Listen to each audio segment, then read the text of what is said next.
This is it. This is the B29, the plane you've been waiting for. And it was worth waiting for. It's the biggest, fastest, mightiest heavy bomber in the world. It can travel farther and higher than anything else on wings. It has a pressurized cabin, permitting high-altitude flight without oxygen masks. It has 5 remotely controlled, electrically driven turrets, each carrying twin 50s, with a 20-millimeter cannon added to the turret in the tail. Yes, the B-29 is everything you've been promised. And the pilot who flies one has an enviable job. Important, glamorous, and tough. Here's a B-29 pilot. He's measuring the distance between pin centers on the left landing gear.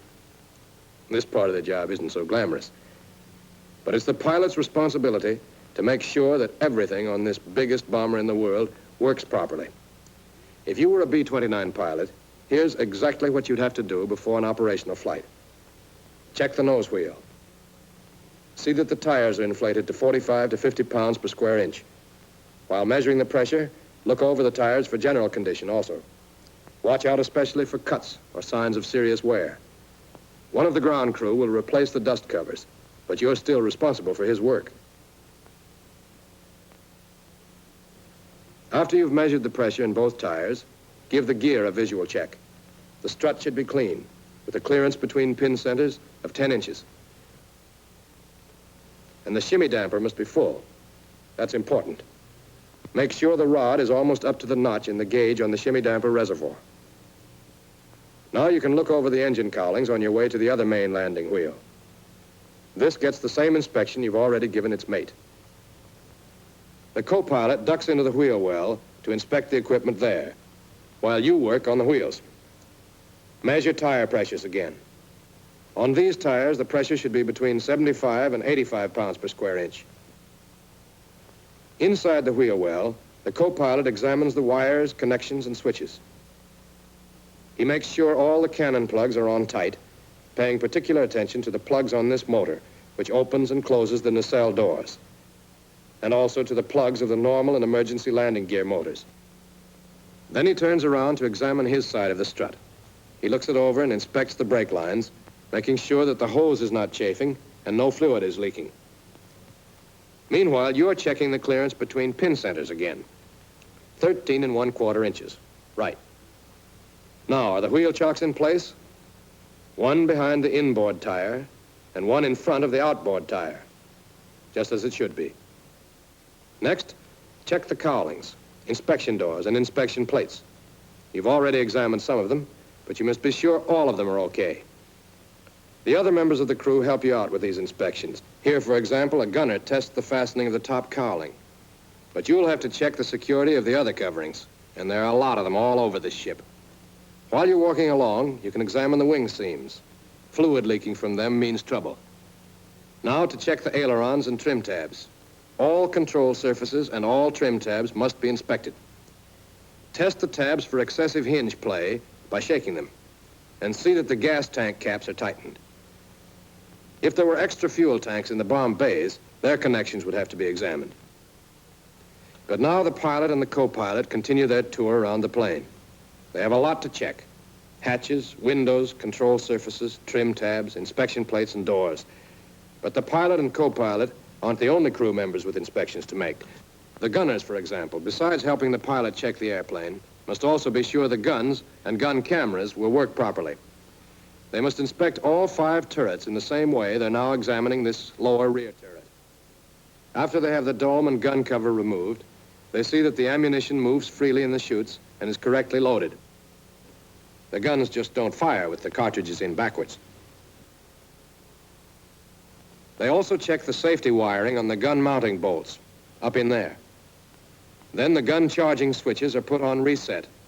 That conserves the CO2 pressure, which automatically charges the guns. Finally, the gun camera is inspected. Enough film, speed set at 16 frames per second, lens adjusted to the brightness of the day, and the interval control put at the desired number of seconds and turned on. And this turret is all right. The dome and gun cover can be replaced. The tail turret is checked by the tail gunner, but again, the pilot is responsible. If the guns fail, he gets the blame. so he watches the tail gunner as the Shatterall feed mechanism is inspected. Now the other gunners only have to lock the latches. Elevation latch locked. Azimuth latch locked. The doors are shut and fastened, and the gunners can go to another turret. And there's still more work to be done. Each engine must be pulled through 15 blades, with only 2 men per blade. The engineer takes care of that. He sits at his position, making sure that all switches are off, while the 4 engines are pulled through. And now the co-pilot puts on his clothing and collects his equipment before joining the rest of the crew for inspection. Notice that the crew members wear fatigues while making their inspections and change into flight clothing only when they are ready to enter the plane. The examination of the exterior of the airplane is completed, so the crew can fall in for the check of their personal equipment. That's the last item of the before entering the airplane part of the procedure, and it's strictly the pilot's job, your job. You are responsible for the men as well as the plane. If they fail, you're at fault. Each crew member must have his electrically heated flying clothing, parachute, oxygen mask, knife, a quart of water, and Mae West. Steel helmets and flak vests are already inside the ship at the positions. Apparently, these men are completely equipped. But don't think they only have to climb into the ship and fly away. There's a lot yet to be done. Let's go along with the pilot again and see what he has to do to take a B-29 into the air. He climbs in through the hatch in the nose wheel well. That entrance is also used by the co-pilot, engineer, navigator, radio operator, and bombardier. There's work for every man before the engines are started, during engine starting and warm-up, before takeoff, after takeoff, and then a whole list of additional things to do before landing again. As soon as the radio operator gets in, he climbs back to close the pressure door between the forward compartment and the forward bomb bay. The bombardier is the last one in, so he closes the hatch. The gunners close the pressure doors in their compartment. They also open the cabin pressure valves, which will now automatically maintain the cabin pressure at the desired level. 3 compartments in the plane, the pilot's compartment, the gun control compartment, and the tail gunner's compartment, are sealed off from the rest of the fuselage and supplied with this compressed air. The cabin pressurizer keeps 8,000 feet altitude inside the plane until the outside is at 30,000 feet. If the plane gets higher than 30,000 feet, the pressure inside drops off gradually, but it is always 13.4 inches of mercury more than the outside pressure. But let's get back to flight procedure. The gunners take care of the other pressure door in their compartment. But what about the pilot? That's you. You already have your chute fastened, your Mae West on, and the seat adjusted. So you put your throat microphone and earphones on. If you put the mic on first, you won't get so badly tangled in the wires. Don't forget to plug in your disconnector cord. Now to start work. Ask the engineer for Forms 1, 1A, and 01-1-40, and look them over. Be sure that everything on Forms 1 and 1A has been checked. Pay particular attention to the list of defective equipment. If anything vital is out of order, it must be fixed before taking off. The weight and balance computation is in Form 01-1-40. That's important. Make sure it's correct. When you've examined all the forms and signed them, you can give them back to the engineer and tell him to start the putt-putt. You have to turn on the emergency ignition switch. The tail gunner looks after the putt-putt, starting and stopping it on orders from the engineer.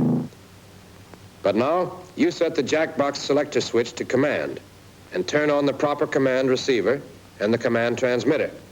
This puts you in communication with the control tower. Now examine your own equipment. Look over your oxygen mask and make sure your portable oxygen bottle is fully charged. Then try out the cockpit lights. To test the ultraviolet lamps, turn on the switches and twist the shutter.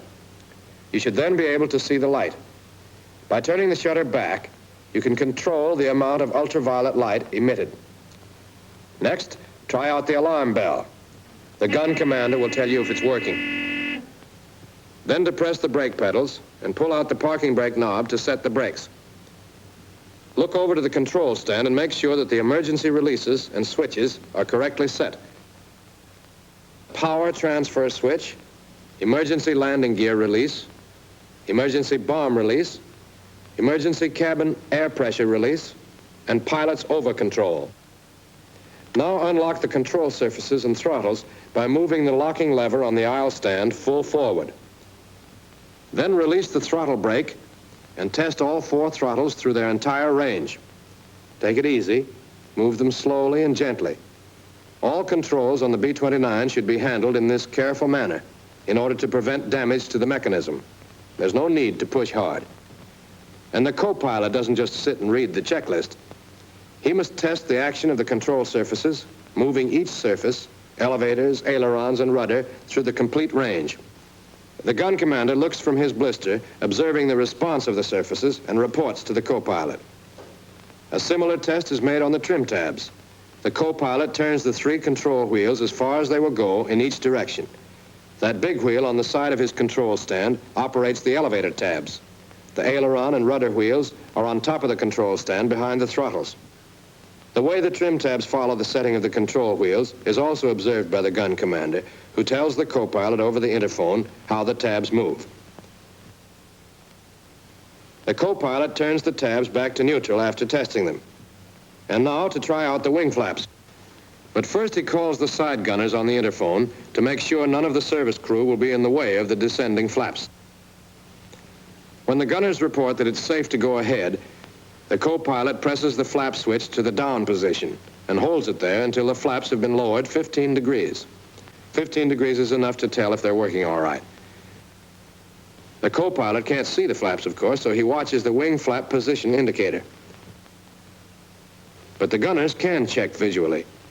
They tell the co-pilot if the flaps come down all right. So now he can bring them back up. The gunners, again, will tell him when they're up. Don't start thinking the gunners have nothing to do but watch control surfaces and flaps. They have their own checklists to follow. The right side gunner, for example, is looking over his supply of spare lamps and fuses. Yep, that's okay. But now you, the pilot, are almost ready to start the engines. See that the automatic pilot master switch is off. Check over the 4 sets of control surface adjustment knobs, making sure all their pointers are up. Then set the manifold pressure selector to the 0 position.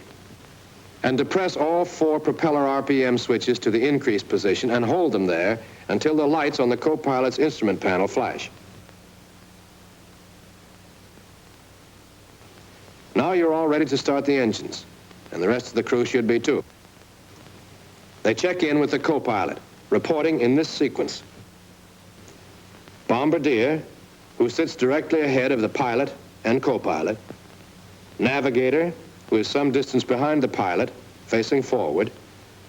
Flight engineer, who is directly behind the co-pilot, facing aft. Radio operator, who sits across from the navigator and faces the right wall. Gun commander, who is in the top of the fuselage amidships and can face in any direction. Left gunner, who faces aft. Right gunner, who also faces aft. And the tail gunner, who stays close to the putt-putt during takeoff and landing. His combat position, of course, is in the tail. Everybody's set now. Warn the service crew outside you're going to start the engines and tell the engineer to start number 1. And number 1 engine spins twice. And now he turns the fuel boost pump on, closes all the throttles except number 1, sets the fire extinguisher to number 1 engine, presses the starter switch to energize, and then flips it to start. And finally turns the magneto switch to both.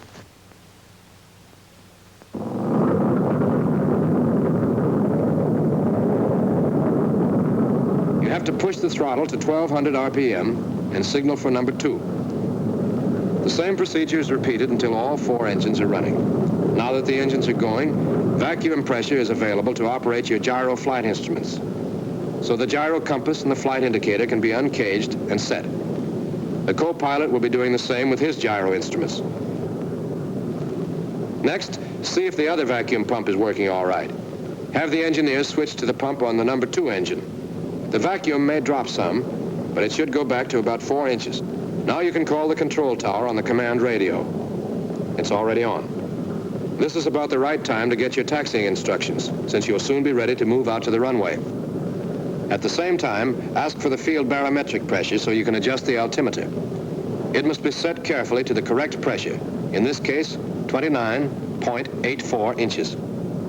Obviously, an accurate altimeter is a vital necessity, especially if you may have to fly on instruments. Next, you want the bombardier. You know he sits back with the navigator and the radio operator until the ship is in the air. But right now, he has to come forward to make the final checks on the bomb site. He's already completed the regular pre-flight inspection of his equipment. All he must do now is see that the bomb site is entirely ready for takeoff. The directional clutch should be disengaged and the secondary clutch engaged by turning it clockwise. Then the drum wheel must be turned counterclockwise as far as it will go. That does it. He's all set to take off. And now you're ready to close the bomb bay doors. Ask the ground crew outside if there are any obstructions underneath the plane. Everything's clear, so you can order the bombardier to close the bomb bay doors. He throws the door switch while you look back through the pressure door to watch them shut.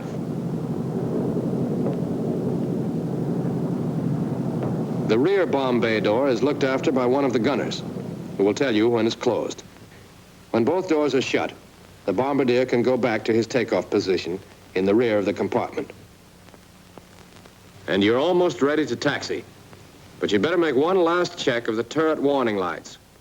Uh-oh, that lower rear turret light is on. Call one of the side gunners and have him take care of it. Perhaps the turret wasn't stowed. Forget about it, gunner? Well, it's easy to fix. Get control of the turret, press the action switch, and stow it. That does it. There, that turret warning light is off now. And everybody's set. Switch your jack box back to command and signal the ground crew outside to remove the wheel chocks and get a safe distance away from the airplane. The co-pilot warns the crew to stand by to taxi. And you can release the brakes and move the ship out to the runway.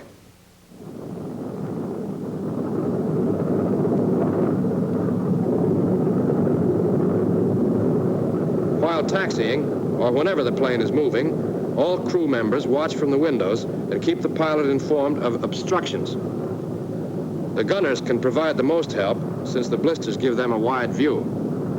This is a big airplane. It's mighty easy to hit a fuel truck or another ship and clip off part of the wing or stabilizer. And that doesn't help the flying characteristics a bit. Notice the flaps are kept in the up position. If you taxi with them down, the undersurfaces are likely to be damaged by pebbles blown back by the propellers. After you've stopped at the edge of the runway, put in your call to the control tower for permission to taxi on the runway. When the tower has given the clearance, move on the runway.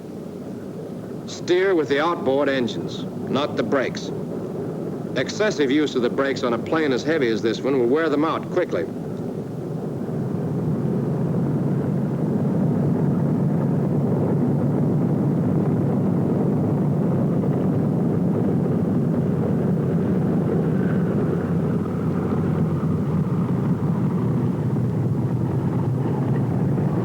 As the ship is turned around at the far end of the runway, notice again how the engines are used for steering. You can see the right propellers moving faster than the left. When you're at right angles to the runway, stop for the engine run-up.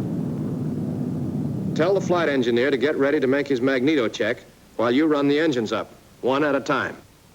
First, press the propeller RPM switches to the increase position, holding them there until all the propellers are at maximum RPM. Next, turn the manifold pressure selector to position 8. With the knob in this position, the superchargers automatically provide military power. Now, advance the number 1 throttle, but slowly and gently, to 2,000 RPM. Hold this speed until the engineer tells you the magneto check is finished. Then press the propeller RPM switch to the decrease position until the tachometer drops about 200 RPM. Now flip the switch to the increase position and hold it there until the light on the co-pilot's instrument panel flashes, and then push the throttle to full open. The tachometer should show about 2,600 RPM for the number 1 engine, while manifold pressure should be around 47 inches. To see if the turbo is working properly, turn the manifold pressure selector towards 0. That should make the manifold pressure drop.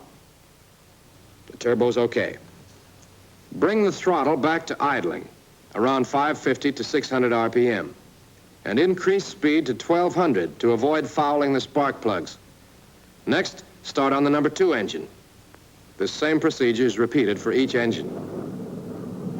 Now you're about set to take off. After you're cleared for takeoff, turn the plane the rest of the way around so that it points down the runway. And stop again while the co-pilot lowers the wing flaps about 25 degrees. He can tell when they're right by looking at the wing flap position indicator. And the gunners can check on the accuracy of the indicator by watching the flaps from their blisters. They report on the approximate flap position over the interphone. When the co-pilot tells you the flaps are okay, fasten your safety belt and set the manifold pressure selector to position 8. Next, set the propeller RPM switches to increase RPM and wait for the lights on the co-pilot instrument panel to flash. Then warn the engineer to be ready for takeoff. Stand by for takeoff. Now you push on the brakes, hard, and open the throttle slowly until the manifold pressure gauge reads about 40 inches. Then release the brakes.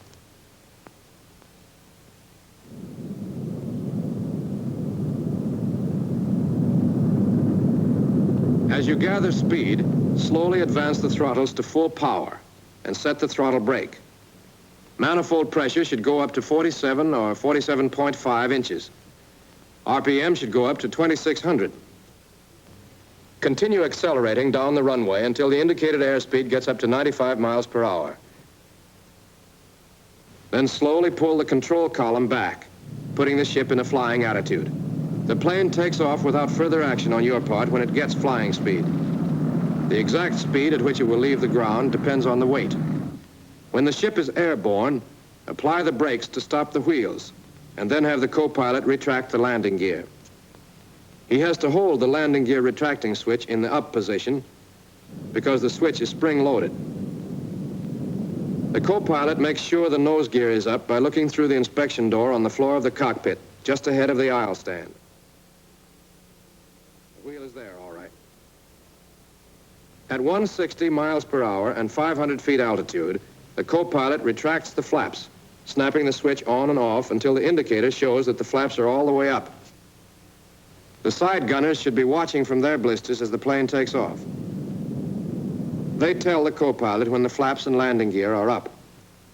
Now you ought to change from takeoff power setting to climbing. Adjust the manifold pressure selector until the manifold pressure drops to 43 inches. And decrease propeller RPM to bring the tachometers to 2,400. You can order the engineer to have the putt-putt turned off now and tell the bombardier to come forward and take his combat position in the nose of the ship. If this is an operational flight and enemy opposition is expected, have the men put on their flak vests. These vests are made of small overlapping links of tough steel sewn inside canvas. Quilting on the inside of the canvas provides further protection and also cushions the shock of impact. Above 10,000 feet, oxygen masks must be worn by one man in each compartment. When you reach the desired altitude, level off and tell the engineer to set up cruising conditions. First, you move the throttles back to about 65% of full power. Individual manipulation of the throttles may be necessary to keep each engine at the same manifold pressure. Now you adjust the propellers and manifold pressure, so turn the controls over to the co-pilot. Start with the props. Press the propeller RPM switches to decrease and bring all 4 propellers to 2,000 RPM. Then turn the manifold pressure selector down until the manifold pressure drops to 30 inches. The needles should stay together in this case. There you are, 30 inches. Considerable juggling of throttles, propellers, and supercharger may be necessary before you get it just right, but that's how you get a B29 into the air. It's a big, heavy, and powerful airplane. Bigger, heavier, and more powerful than anything you've ever flown. For that reason, it must be handled gently and precisely. You must carefully follow the prescribed procedures. Even a super bomber is no good to the Army if it's in little busted-up pieces. But don't get jittery. The 29 is a sweet ship to handle. When it stalls, the nose drops so that the plane automatically recovers. There's no tendency to spin. Stalling speed varies quite a bit naturally depending on weight and other conditions, but generally it's between 84 and 135 miles per hour. When turning or executing any maneuver, take it easy. This is a big plane, remember, not a fighter. Yet fairly steep turns can be made safely. This 30-degree bank can also be done with full flaps. That's about the limit. And when evasive action is necessary, you have plenty of tricks to pull. Just watch this B-29.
And the B-29 does more than just fly well.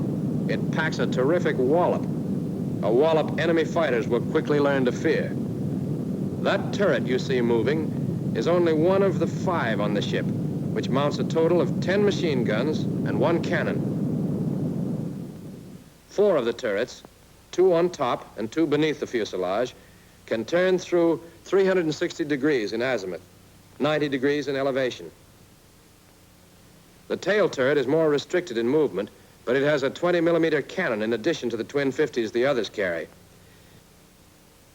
But the big thing about the 29's armament is the fact that the gunners don't touch the guns. The guns are controlled remotely from special sights, and any gunner can fire almost any turret. For example, one side gunner might have control of 2 turrets, firing 4 caliber 50s at his target.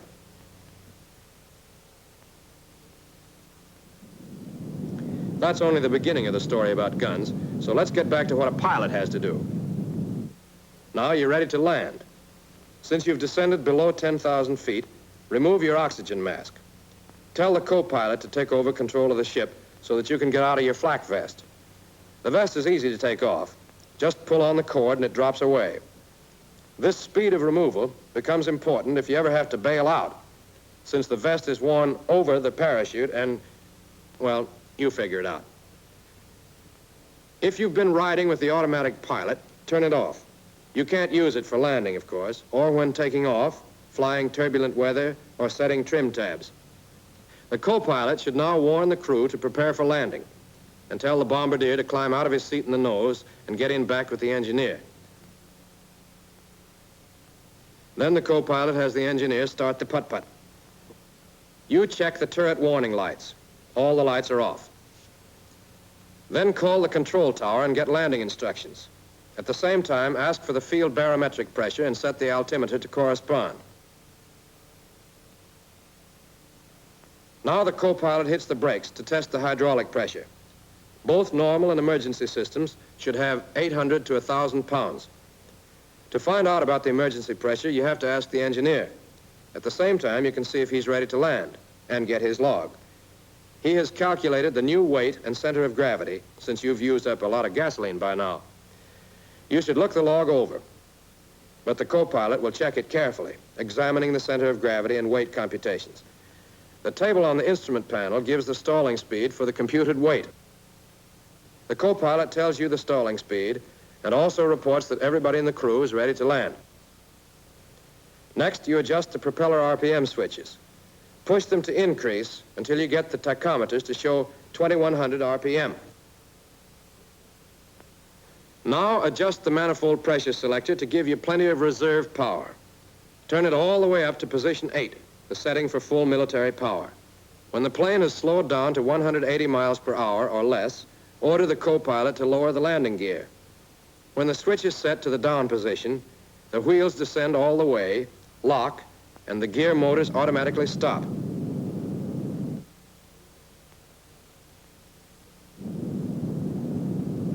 When the left and right gear are down, the side gunners, who should now be watching the wheels and flaps, will report to the co-pilot. He himself can make sure the nose wheel has been lowered all the way by looking through the window in the floor of the cockpit. Next, the flaps should come down. If you've been in combat, the co-pilot should lower them first only 5 degrees. If they were damaged, lowering them all the way might rip them off the wing. The gunners can look them over and report on their condition. The flaps are all right, so the co-pilot can lower them 25 degrees. Notice that he snaps the switch on and off. That way, the flaps descend gradually, and a sudden change in the lift characteristics of the airplane is avoided.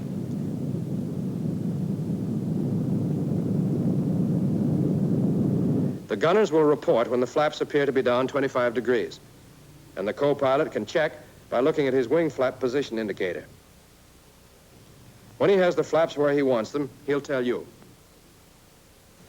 Then you'll probably have to reset the trim tabs because of the change in the flap position. Next, adjust the throttle brake to a comfortable tension. And don't forget to turn off the detonator power switch. Now make a standard approach, keeping the speed about 30 miles per hour above stalling.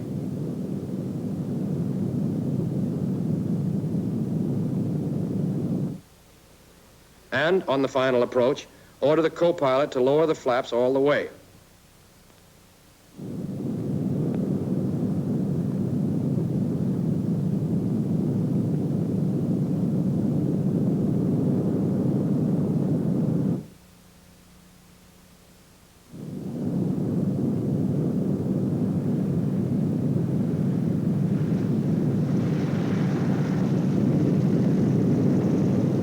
When you touch the ground, the plane should be slightly tail low and going between 95 and 100 miles per hour. Notice how the main wheels bear most of the shock of landing. Then the ship slowly settles forward. Don't apply brakes immediately. Let the plane lose some of its speed rolling. Then turn the manifold pressure selector all the way back to 0. You won't need the turbos anymore. And set the propellers at increase RPM. Raise the flaps now while you're taxiing and have plenty of power. You're down now. You've followed your checklist step by step. But there are other checklists, the engineers, for example. So suppose we go back over that landing procedure and see how the engineer's checklist fits in with yours. 5 minutes before landing, the engineer tells the tail gunner to start the putt-putt. The ship enters the traffic pattern at a 45-degree angle to the downwind leg. Altitude is 2760, speed is 180. Here the co-pilot lowers the wheels. The mixture controls are set to auto rich, and the cowl flaps open 15 degrees. At the end of the downwind leg, the speed should be about 140 or 150, and at least 3 generators must be on. The co-pilot lowers the flaps 15 degrees. After the pilot makes the procedure turn, the altitude should be 2260 feet. The co-pilot lowers the flaps to 25 degrees. The pilot sets the manifold pressure selector to position 8 and adjusts the propellers to 2100 RPM. Just before the final turn, the engineer checks the magnetos and turns the boost pumps on. Around the turn, on the final approach, speed should be at least 140, altitude 800 feet. Also, 6 generators should be on. Finally, the co-pilot lowers the flaps all the way and calls out airspeed and hydraulic pressure as the ship descends to the runway.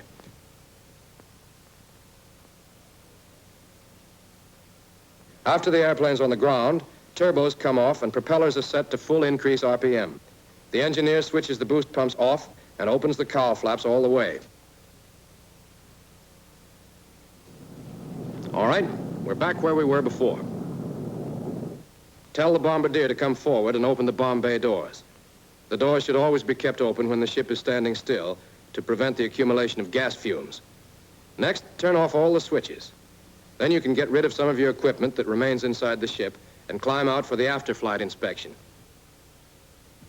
Yes, you start with an inspection and finish with an inspection.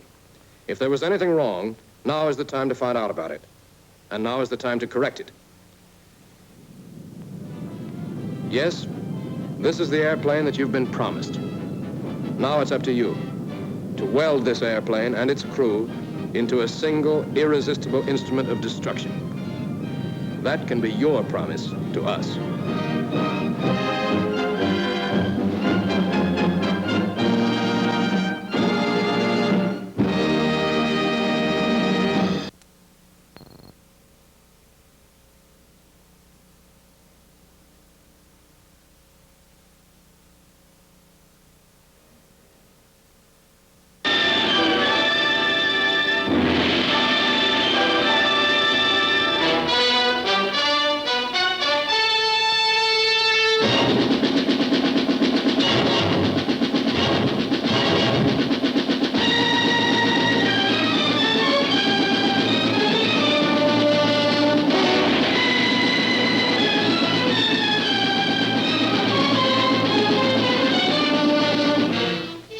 In 1945, our B-29s began full-scale operations against Japan. 1,500 miles to targets and 1,500 miles back from bases at Saipan, Tinian, and Guam. Here, 21st Bomber Command concentrated its massive air power and planned the ultimate crushing defeat of Japan, down to the last bomb.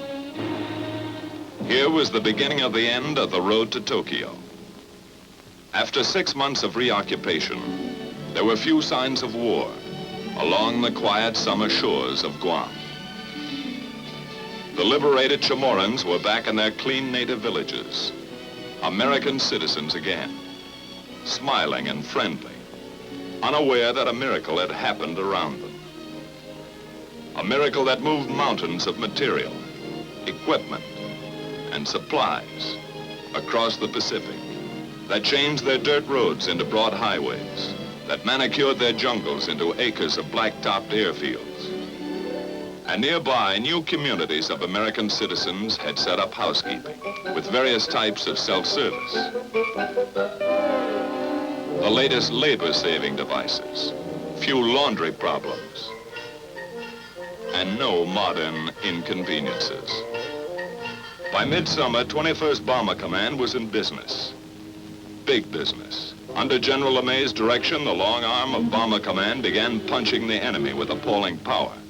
From Guam, Tinian, and Saipan, 600 plane missions increased the bombing weight 100% in 2 months. Behind this expanding power was planning. The LeMay plan began on the ground with maintenance. Assembly line technique cut engine change time from 3 days to less than half a day. In shops and hard stands, ground crews worked day and night during the blitz weeks to keep more B-29s on the line. By July, LeMay's Bomber Command is an efficient, well-oiled, well-drilled machine of destruction. Here's a vital cog of that machine, 11 men and a bomber. While they wind up for action, let's find out where they're going and some of the things they're going to do, and why, and with what. How do they set up the longest, toughest bomber mission in history? It began about 12 hours ago in the war room at Guam, with General LeMay and his staff receiving a report on tomorrow's weather in Japan. Tomorrow's forecast is typical. Nagoya, 8/10 cloud above 10,000 feet. In the east, Tokyo area will be 6/10 at 22,000, 3/10 at 14,000 feet, closing up solid after 11 a.m. Osaka and everything west is reported completely socked in. How will the general solve that one? His B-29s are up against a blank wall except for a possible opening around Tokyo. The old man considers every vital factor and makes his decision. 4 wings will strike Tokyo at 10 o'clock. They'll go in under that weather and bomb at 12,000. Now it's a question of target selection. First priority in the Tokyo area is number 573. Intelligence informs the general that 573 is already three-quarters destroyed. At the moment, number 574, still untouched, would seem more important. Operations checks the tactical plan for 574. General LeMay orders the required changes, okays the target, and commits all executive details to his staff.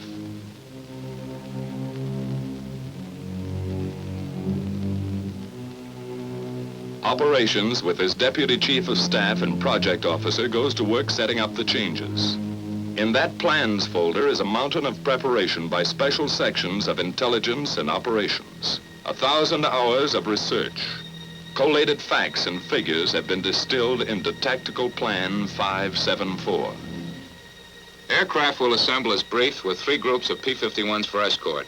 Smoke markers at 1-minute intervals will be dropped by lead planes to expedite departure from assembly point. 1 squadron each wing will carry M47 incendiary clusters. Balance of squadrons, 500 and 1,000-pound GP bombs fused a quarter-second nose and tail. Altitude of attack, 12,000 feet. Planes of 314th Wing will carry capacity fuel loads of approximately 7,300 gallons per plane. Calibrated airspeed of 210 miles per hour will be flown by all aircraft on bombing run. Radar landfall 3450 north and 140 east will be the same for all planes to afford a good land-water contrast checkpoint. The Navy is requested to furnish the following facilities for air-sea rescue purposes. 3 surface vessels to proceed to positions X. 4 submarines assigned to lifeguard duties at positions Y. 2 Dumbos to orbit at stations Z. 4 B-29s will orbit as super Dumbos at the following positions. Each section of the plan is double-checked. To supervise certain aspects of planning, Lieutenant Colonel Catton, a former lead crew pilot, was recently brought over to staff as project officer. This officer's extensive combat experience now helps to iron out operational kinks. He will accompany this mission to observe new smoke signals at assembly point. A field order is now dispatched to the wings. Takeoff time is flashed to the controller, who coordinates the vast network of communications gathered here at the heart and nerve center of command. Here in the control room, status panels and a mission board are maintained to show at a glance the countless up-to-the-minute details of all daily operations. Prior to takeoff, each mission is set up on the board to afford a visual progress of the flight, from takeoff to target and return. Colored yarns, 1 for each wing, are laid out to indicate the flight lines, which pass close to Iwo Jima, the halfway point.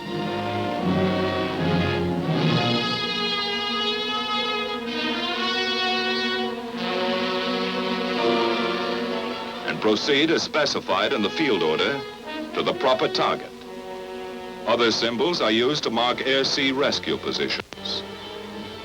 A timetable of statistics for each wing as planned and flown is recorded from hourly reports on the status panel, beginning with takeoff time.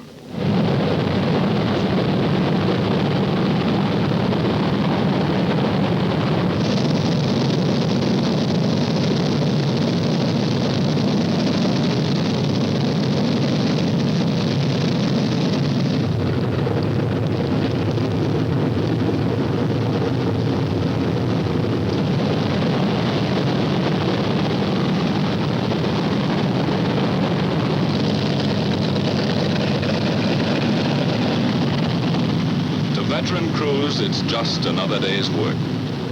One more 1,500-mile haul up and down the ruddy Pacific. 15 hours, 7,000 gallons, 4 engines, 11 guys. Knock wood. A water jump across 20 degrees of the globe. A continent of ocean. Destination, Tokyo. It's like taking off in Mexico for targets in Canada. The 314th is airborne. 145 planes, 1 minute apart, 67 tons each.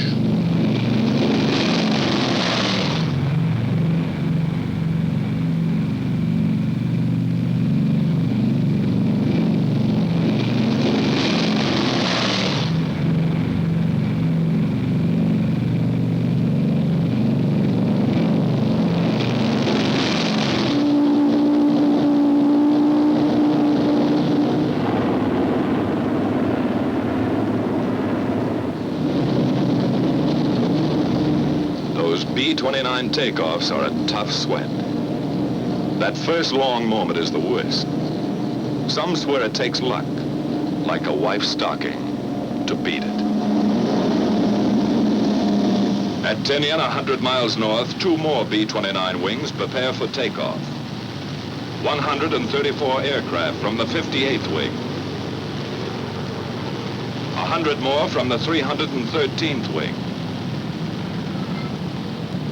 At Saipan, a few minutes later, the veteran 73rd wing lines up for takeoff.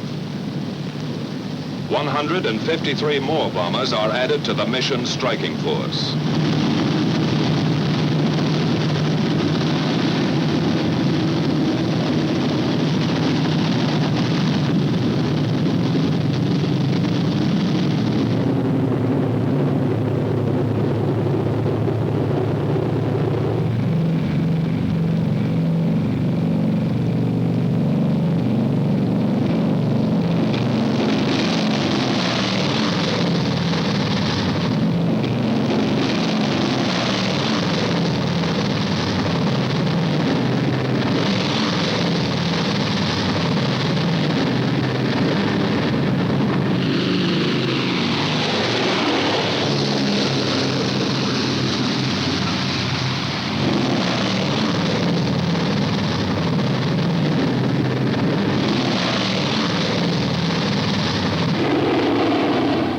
Last B-29 is airborne at 1540.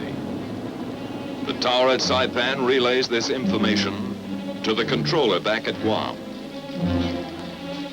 First and last takeoff times of each wing are recorded here and go to make up the first of a series of tabulated mission reports.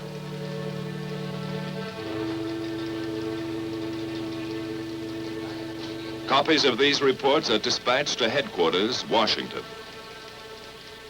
and posted on the control room report board.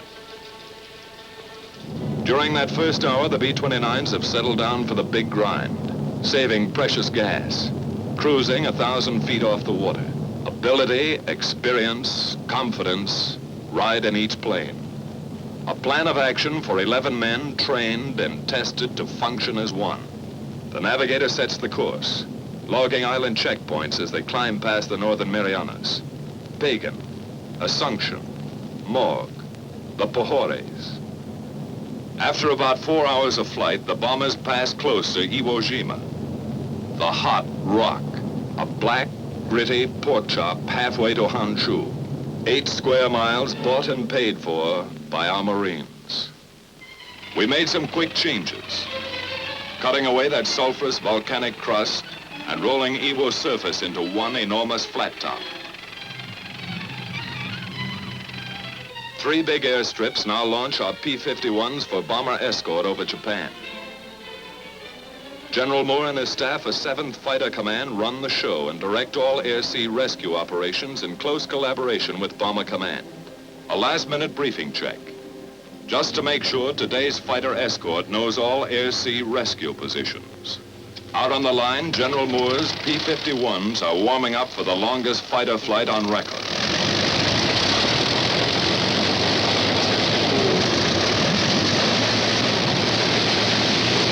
7 hours on 1 engine, extra belly tanks, extra nerve and stamina in the cockpit.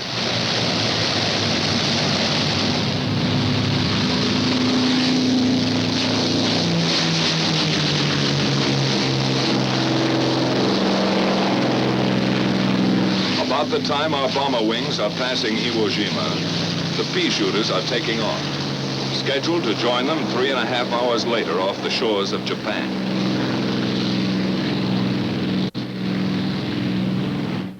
After a rendezvous at Kita, the P-51s head for assembly point, led by B-29s designated as navigator ships.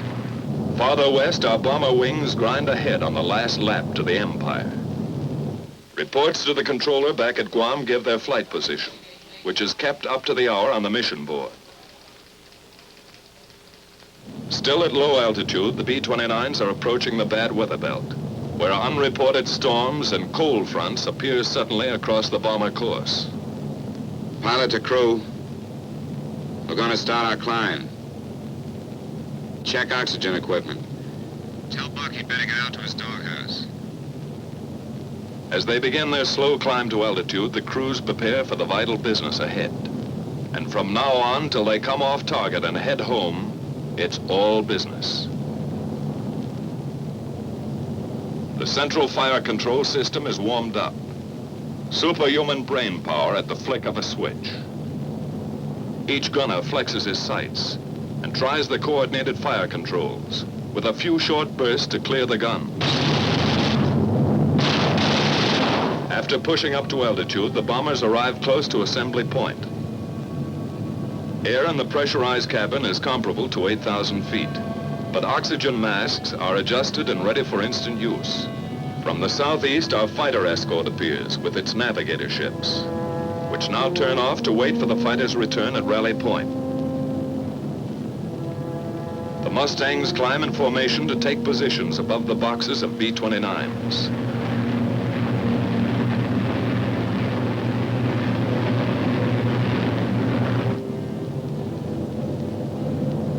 Lead bombers begin to circle, dropping the new smoke markers for assembly.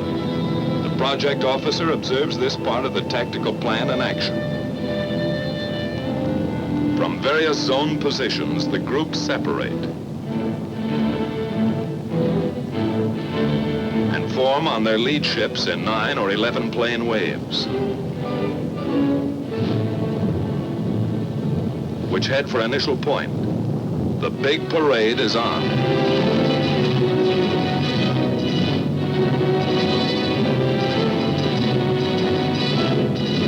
Landfall is picked up,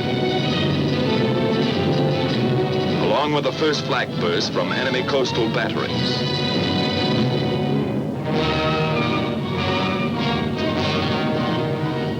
Fujiyama, the familiar white beacon, marks the turn for initial point.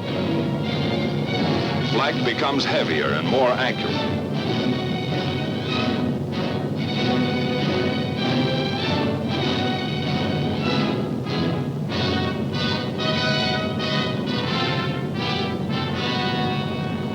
And now the first Jap snoopers appear, diving head-on into the formations.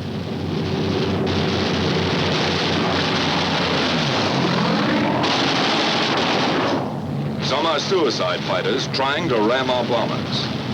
Other Jap fighters drop phosphorus bombs, set to explode in front of the oncoming B-29s.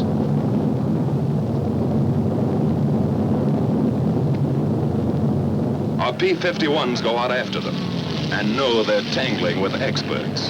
The P-51's job is to protect the B-29s.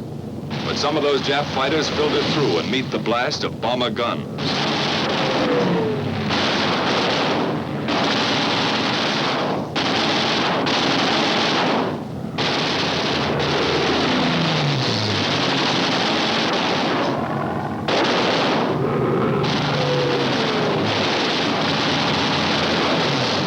Tail gunner pleads with a nip fighter to come in a little closer.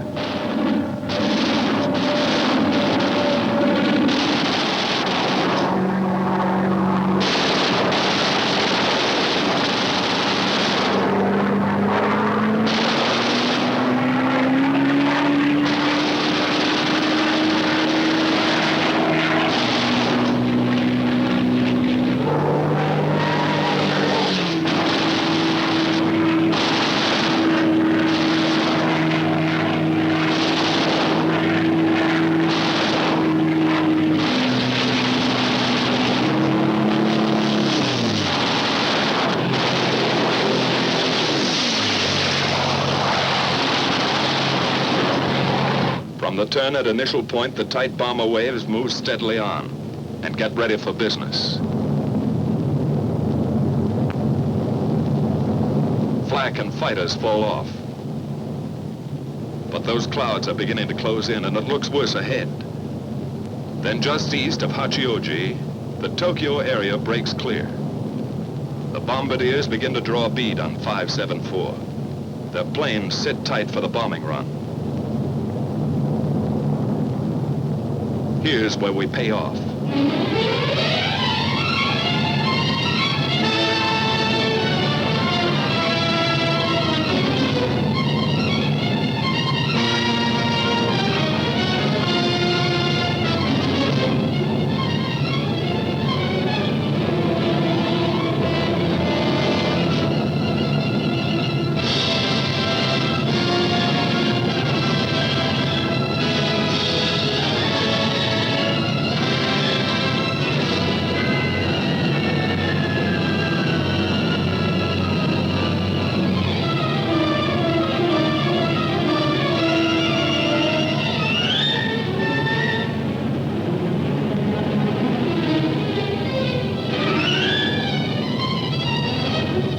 Jap aircraft plants and an aerodrome 12,000 feet below are about to receive 4,000 tons of destruction.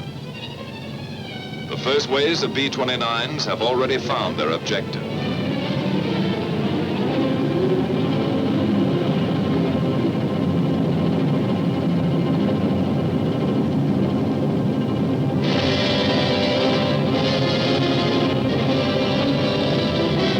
Succeeding bomber groups add their devastation to the smoking targets.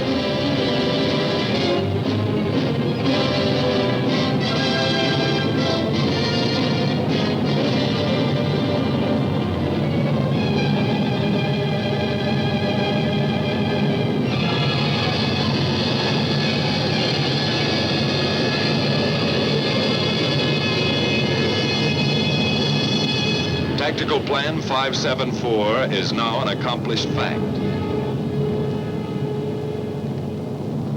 The bombers turn and go downwind, across the burnt acres of Tokyo. Close-up cameras show the scars of those spectacular fire strikes last March. 51 square miles of LeMay treatment. Across the bay, and a tail wind speeds them south, down the Chiba Peninsula. This is fighter country. With the first call on the intercom, our Mustangs peel off and go to work again.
The big bombers homeward bound, our P-51s drop down for strafing runs, concentrating on definite objectives from here to the enemy coast.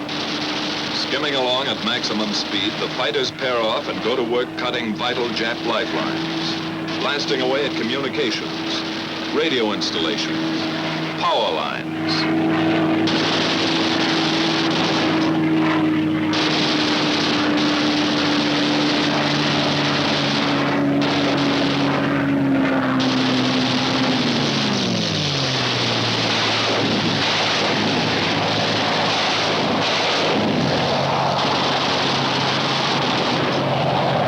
Swooping down on enemy transportation, railroads, marshalling yards, small suburban factories.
shipping targets.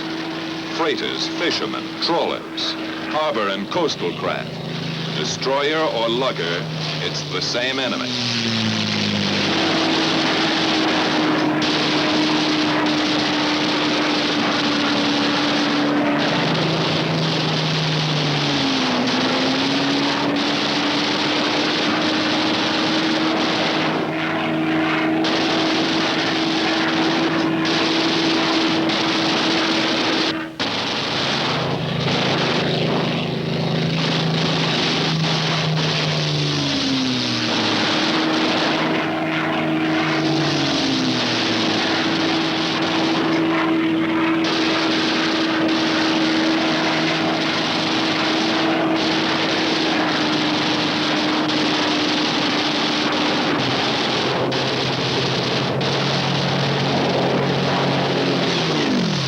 After strafing, our fighters climb back to Raleigh Point and the waiting B29 Navigator planes. With the first sight of Iwo, fuel gauges are down close to empty, but fighter spirits begin to rise. They wind up and finish with a kick, coming past Suribachi at whiplash speed, and zoom into their victory rolls. Once over for each Jap kill.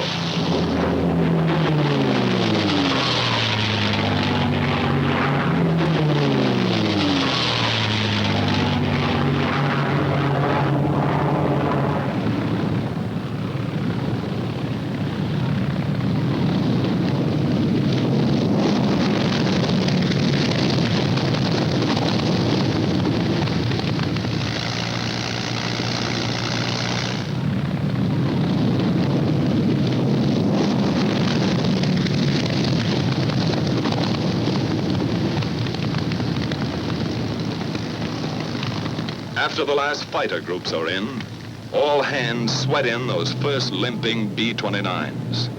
That runway is a beautiful sight as they let down with engines out, low in gas, or beat up by flak and fighters. In 3 months, nearly 2,000 crippled or gas-shy B-29s havened at Iwo. You can understand why those 4 fanboys blessed those Marines and even named their planes after them. The lucky ones are fueled and depart for home bases in an hour. But Iwo still has its hazards. Weather can turn this station into a hopeless daymare. Fog and quick overcast often blacks out the airstrip during these crucial periods. That means orders to bail out. Or with luck, a B-29 might drop in for a copybook ditching.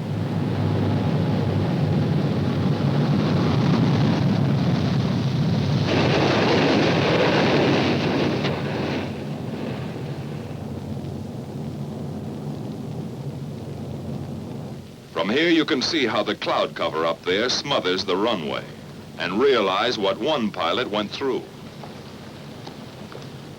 Sometimes a battle-scarred bomber staggers back to Iwo, only to flatten out at the last heartbreaking second.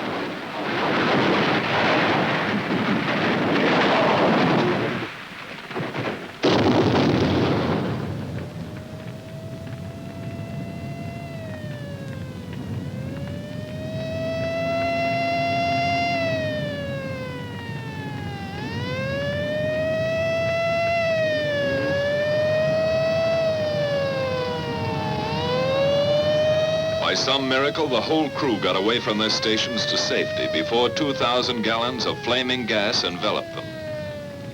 Firefighters risked their lives to save the ship. This, too, takes courage beyond the line of duty. Far to the south, most of the wings are nearing their bases. Exhausted crews wait out the last endless hour, when time seems to stop. Their position is radioed in, and the controller gets word of the approaching flight.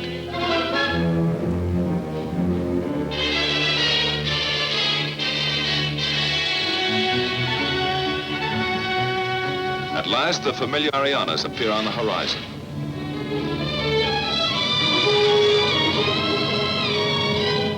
The bombers fly across Guam and turn into the landing pattern.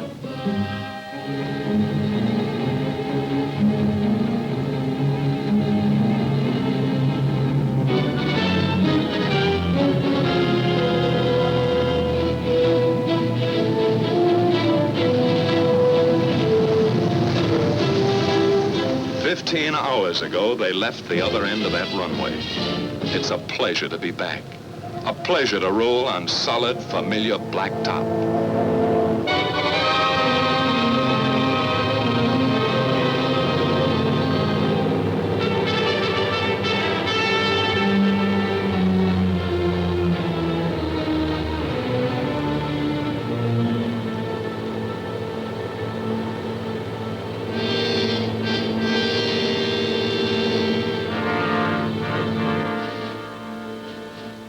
It's good to feel the sudden, humid heat, to be among the living, swapping details with the ground crew. Flak, fighters, the close call, the one that got away. But some of those B29 crews won't be able to talk it over today.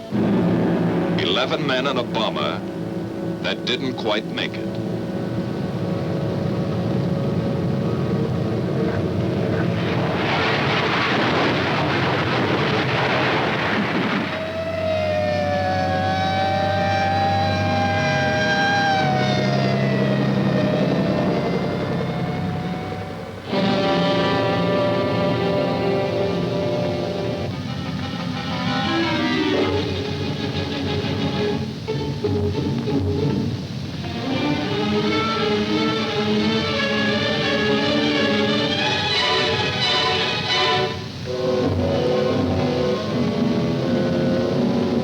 Rescue squads tear away the hot metal. Somehow in that burning wreckage, a man has lived to feel those eager, gallant hands. 1 life saved and 10 lost. That's part of today's toll.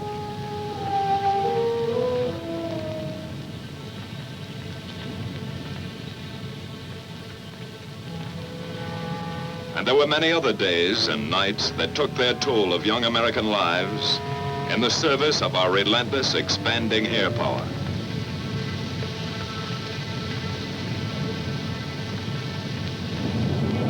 By the end of July, our B-29s had all but obliterated the enemy's ability to make war. 1,000-plane missions were going to hit Japan with twice the monthly tonnage that ever fell on Germany. The question was, how much longer would a beaten Japan hold out? In August, we made a test that never was applied to Germany. While great land, sea, and air forces gathered for the last invasion, our B-29s dropped 2 atomic bombs.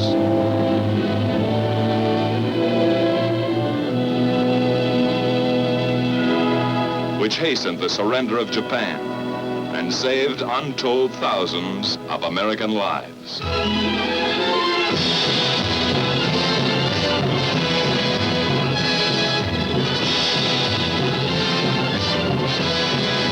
So the mission of our air forces, which began nearly 4 years ago, was accomplished.